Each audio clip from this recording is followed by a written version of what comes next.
ইরানের প্রয়াত সর্বোচ্চ নেতা আলী খামেনির শেষ বিদায় অনুষ্ঠানে যোগ দেওয়ার জন্য ভারতের প্রধানমন্ত্রী নরেন্দ্র মোদীকে আনুষ্ঠানিক আমন্ত্রণ জানিয়েছে ইরান। দেশটির প্রেসিডেন্ট মাসুদ পেজেশকিয়ান এই আমন্ত্রণ পাঠিয়েছেন বলে স্থানীয় গণমাধ্যম জানিয়েছে। প্রতিবেদন অনুযায়ী আগামী জুলাই মাসে রাজধানী তেহরানে খামেনির স্মরণে বিশেষ দোয়া ও শ্রদ্ধা নিবেদন কর্মসূচি অনুষ্ঠিত হবে। 4 ও 5 জুলাই তেহরানের গ্র্যান্ড মুসল্লায় বিশেষ প্রার্থনার আয়োজন করা হয়েছে। এরপর 6 জুলাই অনুষ্ঠিত হবে রাষ্ট্রীয় জানাজা। পরে 9 জুলাই ইরানের পবিত্র শহর মাশাদে তাকে দাফন করা হবে।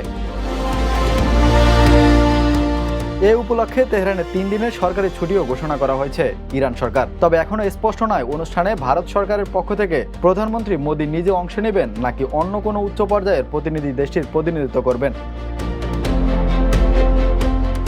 Imran Hossain, the news.